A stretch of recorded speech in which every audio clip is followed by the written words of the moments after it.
I will start question 1 by first rewriting the square root of x as x to the power of a half. I'm going to keep everything else the same. So 2 over 3 x to the power of 3 minus 6x to the power of 1 over 2 plus 1. And then I need to integrate all this.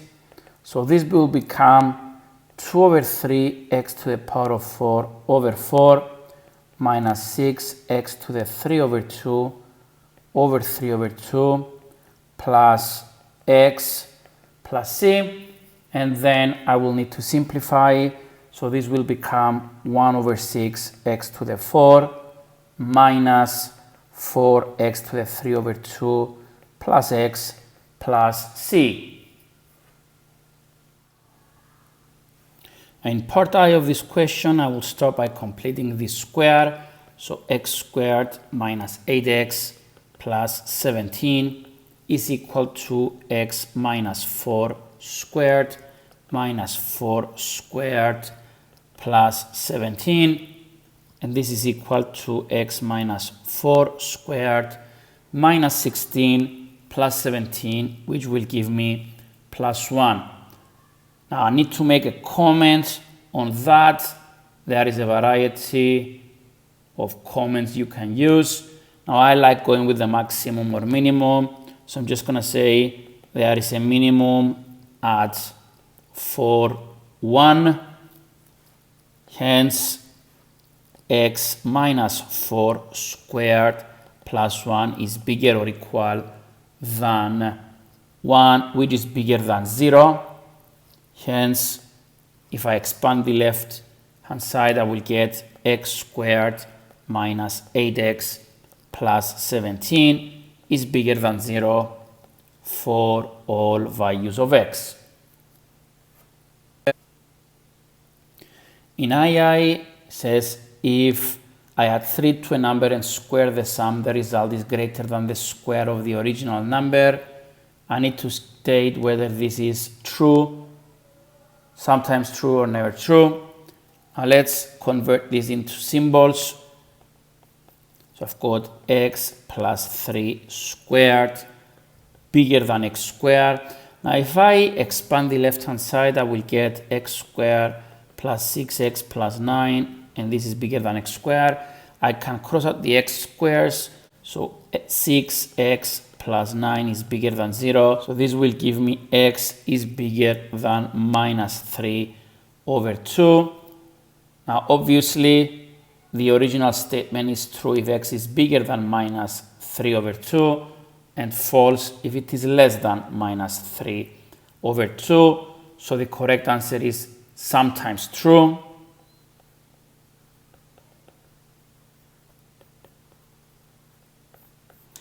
And I'm going to give one example where it is true and one example where it is not true. So e.g. x equals minus 2, the left hand side is equal to minus 2 plus 3 squared is equal to 1. The right hand side is equal to minus 2 squared, which is equal to 4. So the left hand side is less than the right hand side, therefore not true. And then I'm going to take another example. X is equal to minus 1. Then the left hand side is minus 1 plus 3 squared is equal to 4. The right hand side is minus 1 squared, which is 1. The left hand side in this case is bigger than the right hand side, therefore it is true. In question 3, I'm given two position vectors of points A and B. Let's write this as OA is equal to 4i minus 5j and OB is equal to minus 5i minus 2j. Now A and B is the vector that goes from A to O and then from O to B. The vector AO is the reverse vector of OA, so AO is equal to minus 4i plus 5j. So here I have minus 4i plus 5j plus OB, which is minus 5i minus 2j. So when I add this, I'm going to get minus 9i plus 3j. For part B, I need to find the magnitude of the vector A and B. This is basically the Pythagoras theorem. If I put this on the calculator, it's going to give me 3 square root of 10. In question 4, I will need to work out the gradients of the two lines. Now for line 1, I will rearrange this to extract the gradients. So 4y is 3x plus 10. So y is 3 over 4x plus 10 over 4. So m1 is equal to 3 over 4. For line 2, the gradient is y2 minus y1 over x2 minus x1. So 8 minus minus 1 over minus 1 minus 5. This will give me minus 3 over 2. So m1 is not equal to m2, so they are not parallel. And if I multiply the gradients, that's 3 over 4 times minus 3 over 2, I will get minus 9 over 8, which is not equal to minus 1, so they are not perpendicular. So the answer is neither parallel nor perpendicular. In question 5, we are given an attempt to solve this equation. We need to identify the two errors made and give a brief explanation of each error. The first one is going from line 1 to line 2, and the second error is going from line 4 to line 5. So for error 1, you cannot use the subtraction law without dealing with the 2 in front of the log 2x first. So the correct one for this case would be log base 2 x squared over square root of x equals to 3. And then for error 2, the student has undone the logs incorrectly, and the correct one should be x equals 2 to the power of 3, which is 8. In part B, I need to solve this equation correctly, so let's start. Log base 2 x squared minus log base 2 square root of x is equal to 3. So log base 2 x squared over x to the power of a half, which is the square root of x, equals 3. So log base 2 of x to the 3 over 2 is equal to 3. X to the 3 over 2 equals 2 to the power of 3, which is 8.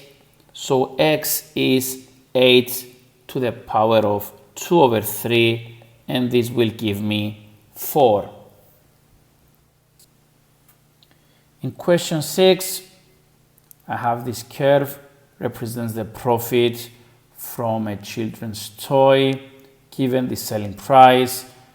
And then in part A says explain why 15 is not a sensible selling price for the toy.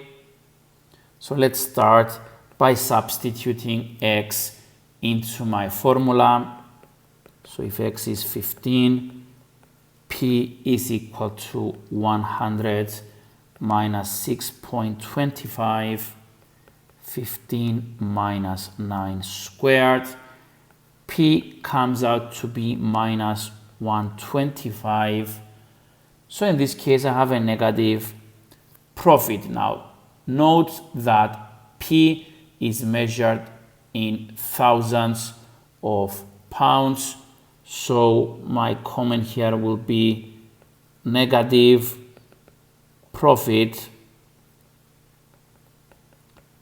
Hence, I have a loss of £125,000, which doesn't make sense for the company to have a loss. In part B, I'm given that I need a profit of more than £80,000. This corresponds to a P value of 80. So 100 minus 6.25 x minus 9 squared should be bigger than 80. So minus 6.25 x minus 9 squared is bigger than minus 20. X minus 9 squared is less than 16 over 5. So my critical values in this case would be 9 plus or minus 4 square root of 5 over 5. Consider the last inequality. You can rearrange it by taking 16 over 5 to the left. So you have a positive quadratic function which is less than 0. And I need the values of x for which this quadratic is below the x-axis. So in my case, this happens between the two critical values. If I write this as decimals, I'm going to get 7.211 and 10.789. Now, since this is a price, I need to round this to 2 decimal places.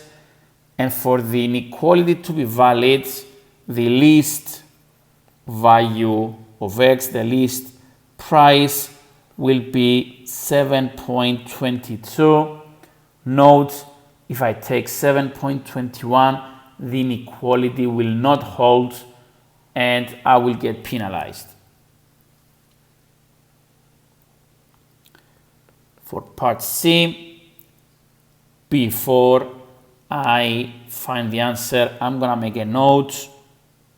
If you have an equation and it's given in the completed the square form, then the maximum minimum is at minus PQ. The x value is taken from the bracket. It's the value that makes the bracket 0. And once the bracket goes away, what is left is the y value. So in our case, since P is equal to 100 minus 6.25 x minus 9 squared, the maximum profit will be 100, and since this is in thousands, it's going to be 100,000 pounds. And the selling price is the value that makes the bracket 0, which is 9.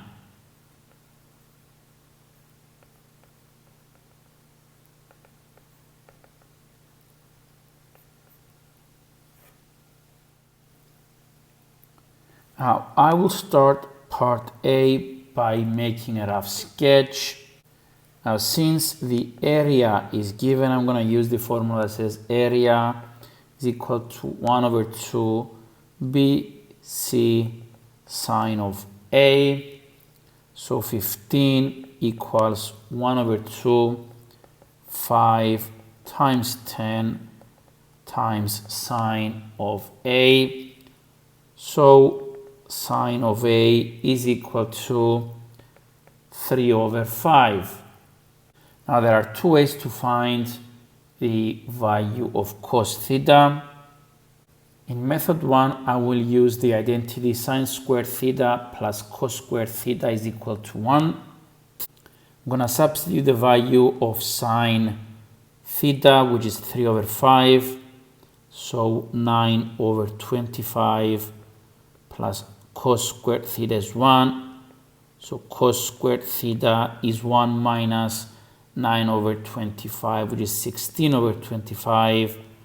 So cos theta is equal to plus or minus 4 over 5.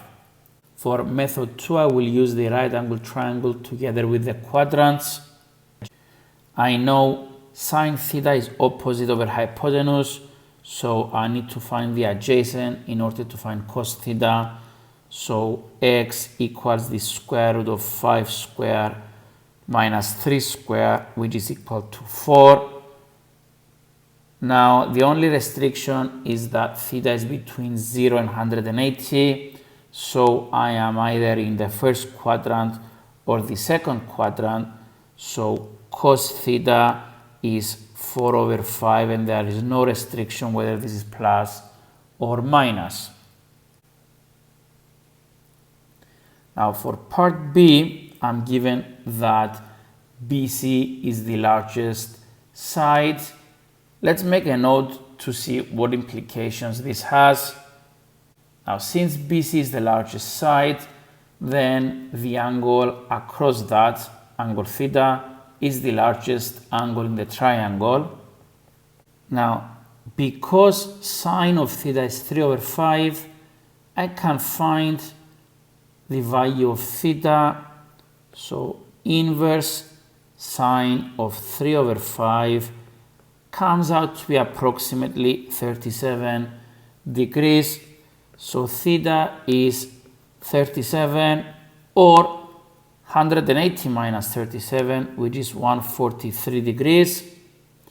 Now, since theta is the largest angle, it cannot be 37. It has to be 143, which means that the cos of an obtuse angle must be negative. So cos theta must be minus 4 over 5. So in order to find BC, which can be denoted by lowercase a, I will use the cosine rule.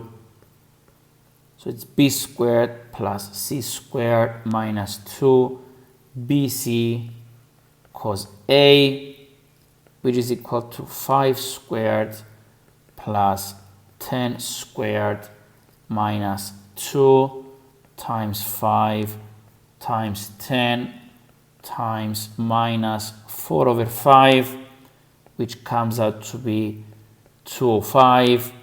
So a is the square root of 205. Note, some calculators can handle the 143 if you keep all the digits on the calculator. So once you do cos of that value, it's going to give you minus 4 over 5. So you will still get the correct answer in an exact form. In question 8, I'll need to differentiate this function, but before doing so, I will rewrite it as 1500 v to the minus 1 plus 2 over 11 v plus 60. So for part I, dc dv is equal to minus 1500 v to the minus 2 plus 2 over 11. Gonna set this equal to 0, so minus 1500 over v squared plus 2 over 11. Gonna rearrange this one. 1500 over v squared is equal to 2 over 11. So v squared is equal to 16500 over 2, which will give me v equals to 90.8 kilometers per hour, and this is in 3 significant figures. And then for I will substitute this value into my equation. Note, although I'm writing 90.8, I'm using the full accuracy of my calculator. This will give me 93.03. So that's 93 pounds. Any value that rounds to 93 is acceptable. In part B, I will calculate the second derivative. So this is 3000 v to the minus 3 at 90.8. The second derivative is equal to 0.004, which is positive. Let's show this greater than 0, hence minimum. And then for part C, one limitation of this model, this would be that it's impossible to drive at a constant speed over the whole journey.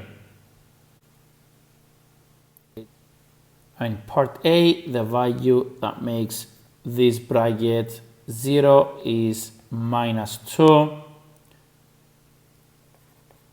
So I will calculate g of -2. 4 times -2 to the power of 3 minus 12 minus 2 squared minus 15 times -2 plus 50. This one comes to be 0. Hence, x plus 2 is a factor. In part B, I'll need to do long division. So 4x cubed minus 12x squared minus 15x plus 50 divided by x plus 2. So I've got 4x squared times x plus 2 is going to give me 4x cubed plus 8x squared. And if I subtract, I'm going to get minus 20x squared minus 15x plus 50. And then x plus 2 goes minus 20x times. So I've got minus 20x squared minus 40x. If I do the subtraction, I get 25x plus 50, and then x plus 2 goes exactly 25 times. So 25x plus 50 leaves a remainder of 0. So g of x equals to x plus 2 times 4x squared minus 20x plus 25. And this is equal to x plus 2 times 2x minus 5 squared. Now, before I do part C, note that the graph cuts the x-axis at 5/2 and at -2. So for the first part, if I want g of x to be less than or equal to 0, then x is less than or equal to -2, or x is equal to 5/2, because at 5/2 g of x is equal to 0. Then for I need g of 2x to be equal to 0. Now g of 2x shrinks the graph by a scale factor of 2. So the values on the x-axis are x equals to -1 or x equals to 5/4. For question 10, let's start with a note reminding ourselves what f dash of x is. In our case, f of x is equal x to the power of 3, and f of x plus h is x plus h to the power of 3. I will expand this and get x to the power of 3 plus 3x squared h plus 3x h squared plus h to the power of 3. You can do this expansion either using binomial expansion or writing 3 brackets, one next to the other. Next step is to calculate f of x plus h minus f of x all over h. So I'll just substitute my expansion from above. X cubed plus 3x squared h plus 3x h squared plus h to the power of 3 minus x cubed all over h. Note the x cubed cancels out, and then I can split this into 3 fractions. 3x squared h over h plus 3x h squared over h plus h to the power of 3 over h. And if I simplify, I will get 3x squared plus 3xh plus h to the power of 2. Now, as h goes to 0, 3x squared plus 3xh plus h squared goes to 3x squared, because the two terms that have an h get closer and closer to 0. And finally, I'm going to write the conclusion. Hence, f dash of x is equal to 3x squared. For question 11, part A, I'll just use the binomial expansion formula given in the booklet. So 2 minus x over 16 to the 9 is equal to 2 to the 9 plus 9 choose 1, 2 to the 8 times minus x over 16 to the power of 1 plus 9 choose 2, 2 to the power of 7 times minus x over 16 to the power of 2. And I can use my calculator to simplify each term. So I'll get 512 minus 144x plus 18x squared. For parts B and C, I'll need to expand a plus bx times my expansion above. I'm given that the constant term is 128 and the coefficient of x is 36. Now for part B, I need to work with the constant term. This is obtained by multiplying a times 512. So for part B, 512a must be 128. This will give me an a value of 1 over 4.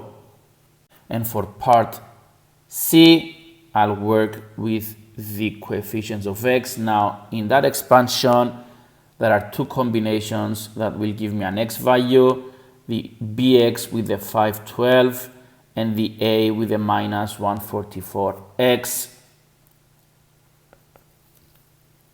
So minus 144a plus 512b is equal to 36.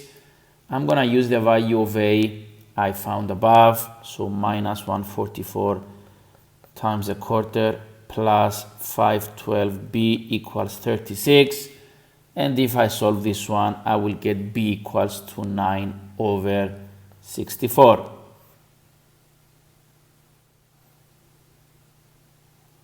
In part A, I need to show that the equation 4 cos theta minus 1 equals 2 sin theta tan theta can be written as 6 cos squared theta minus cos theta minus 2. I'll start by writing the original equation. So 4 cos theta minus 1 equals 2 sine theta tan theta. Next step, I will change the tan theta to sine theta over cos theta.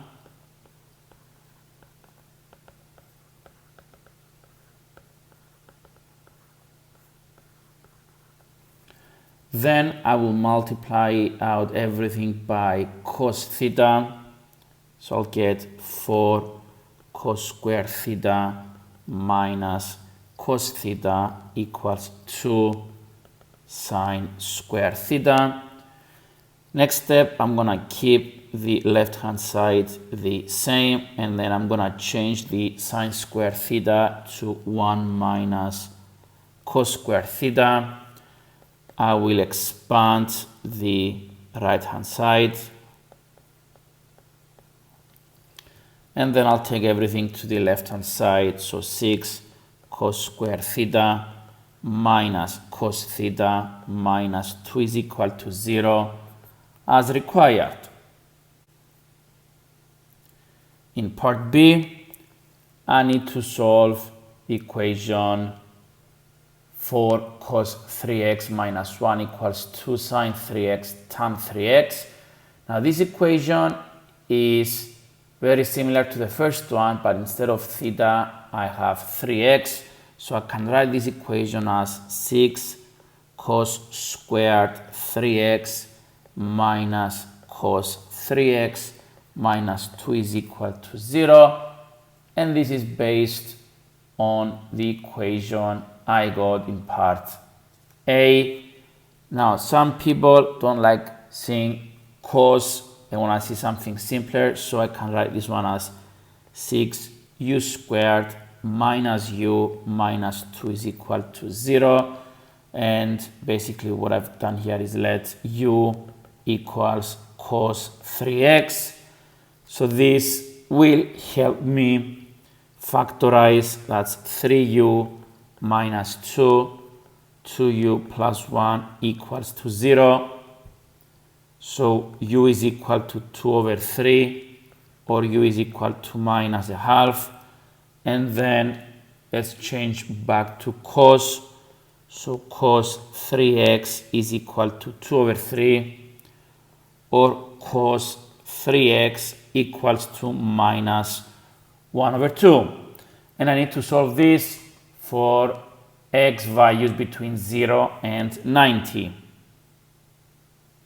So for the first one, my principal value, inverse cos of 2 over 3, this will give me 48.1896851. So 3x is 48.2 plus multiples of 360, or 3x is minus 48.2 plus multiples of 360. Now I will divide by 3. I will get 16.1 plus 120m, or x is minus 16.1 plus multiples of 120. Note, when I was dividing by 3, I kept my principal value as I got on the calculator. I did not round. So x is 16.1 from the first option. The second one will give me values outside my required range. So I'm done with this part. Let's go to the other equation. Cos 3x equals minus a half. My principal value here will be 120. So 3x is 120 plus multiples of 360, or 3x is minus 120 plus multiples of 360. Let's divide by 3. This will give me 40 plus multiples of 120, or minus 40 plus multiples of 120. From the first solution, x equals 40, no other solution. Now from the second one, minus 40 is out of range, but if I add one multiple of 120, It's gonna give me 80, which is part of my solutions. So finally, just to put all the solutions together, I've got 16.1 degrees, 40 degrees, and 80 degrees.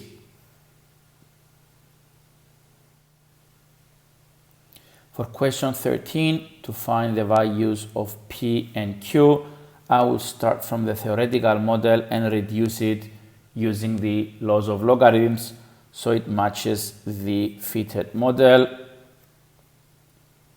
Before doing so, let's remind ourselves of the laws of logarithms. So let's start from the theoretical model. V equals P times Q to the power of T. Take log of both sides, so log 10 V equals log base 10 of the right hand side. Apply the addition or multiplication law, so log base 10 V equals 2 log 10 P plus log base 10 of QT, and then apply the power law, so log base 10 V equals log base 10 P plus T log base 10 of Q. And then I will compare this with the fitted model.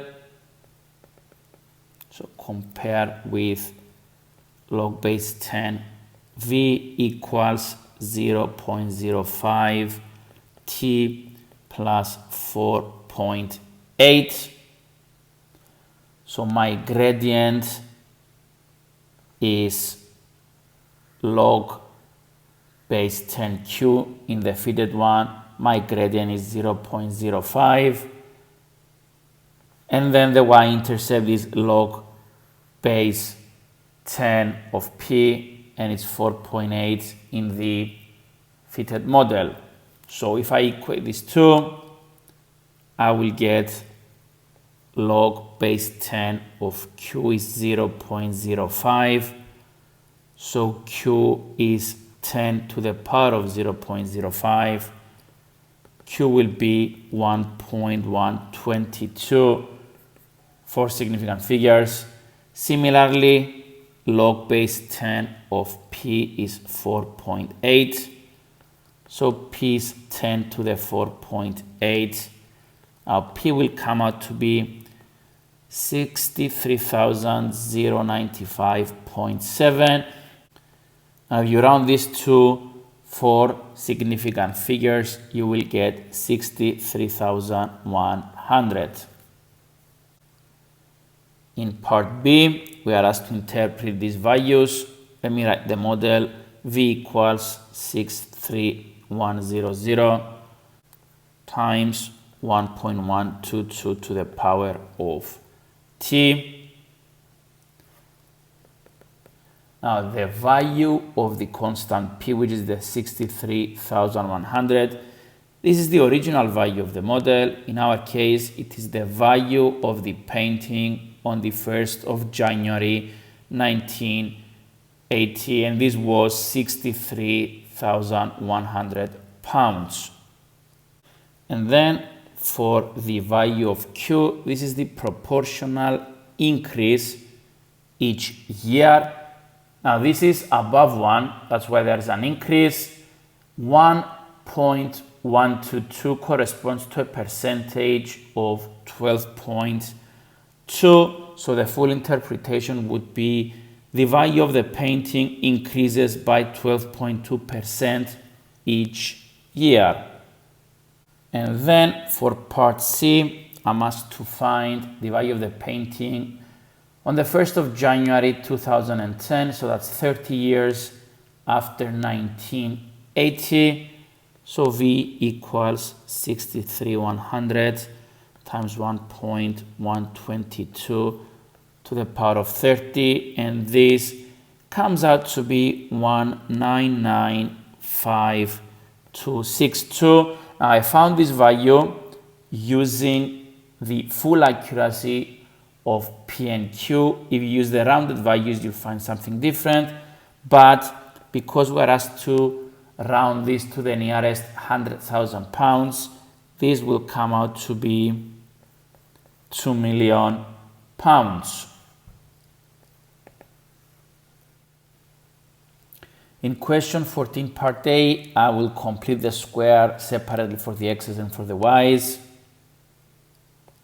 So first, let's rearrange and get x squared minus 6x plus y squared plus 10y plus 9 is equal to 0. So x minus 3 squared minus 3 squared plus y plus 5 squared minus 5 squared plus 9 is equal to 0. So x minus 3 squared plus y plus 5 squared equals 25. So the center is 3 minus 5, and the radius is the square root of 25, which is 5. For part B, I will solve simultaneously the equation of the circle and the equation of the line.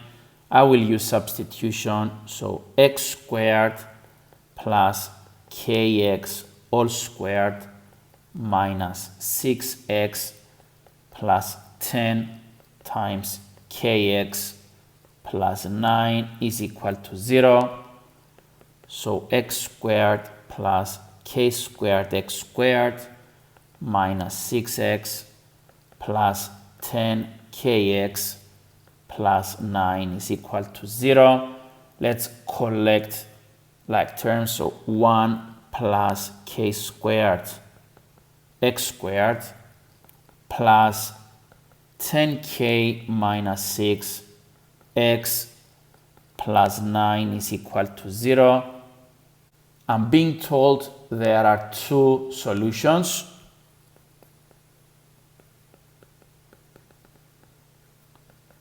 So the discriminant of this quadratic must be bigger than 0.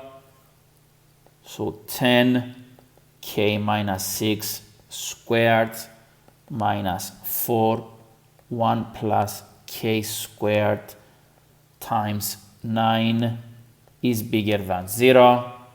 Let's expand this. 100k squared minus 120k plus 36 minus 36 minus 36k squared is bigger than 0. So 64k squared minus 120k is bigger than 0. If I factorize 8k times 8k minus 15 is bigger than 0. Now my critical values are k is equal to 0 and k is equal to 15 over 8. So this quadratic needs to be positive. Let me make a rough sketch. Now since I want my quadratic to be bigger than 0, I need the values above the k-axis. So these are to the left of 0 or to the right of 15 over 8. So the solution to this question is k is less than 0 or k is more than 15 over 8. In the last question of this paper, we need to find the shaded area. Now I'll split this region into two. The red region goes from 2 to 4, and I know that because P has coordinates 4, 6. And then the blue region goes from 4 up to an unknown point, which I need to find. So I'll split my calculations into 3 steps. Step 1 is find the equation of line L. Now to do so, I'll need to differentiate. First, I'm going to rewrite y as y is equal 32x to the minus 2 plus 3x minus 8. Hence, dy dx is equal to minus 64 x to the minus 3 plus 3. Now, at x equals to 4, the value of dy dx is equal to 2. So, the gradient of the normal is minus a half since it's perpendicular. So the equation of the normal is y minus 6 equals to minus 1 over 2 x minus 4. I can rearrange this if I want and get y is equal to minus 1 over 2x plus 8. Now step 2 is find the x-intercept of line L.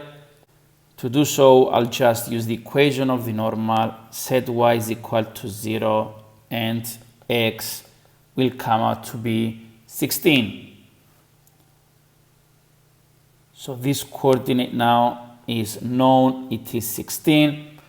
Now to find the area, which is my third step, is to use integration from 2 to 4 to find the red region. And then for the blue one, it's just a right angle triangle, which is base times height over 2. The base of this triangle is 12. The height is 6. So it's easy to calculate it now. So step 3, find the areas and add them up. So area 1 is equal to the integral from 2 to 4 of 32x to the minus 2 plus 3x minus 8 dx. This is equal to 32x to the minus 1 over minus 1. So I'm just going to put a minus in front of 32 plus 3x squared over 2 minus 8x limits 2 to 4. So this will give me minus 8 plus 24 minus 32 minus 16 plus 6 minus 16. The answer will be 10. And then area 2, this is base times height over 2, comes out to be 36. So total area is 10 plus 36, which is 46 as required.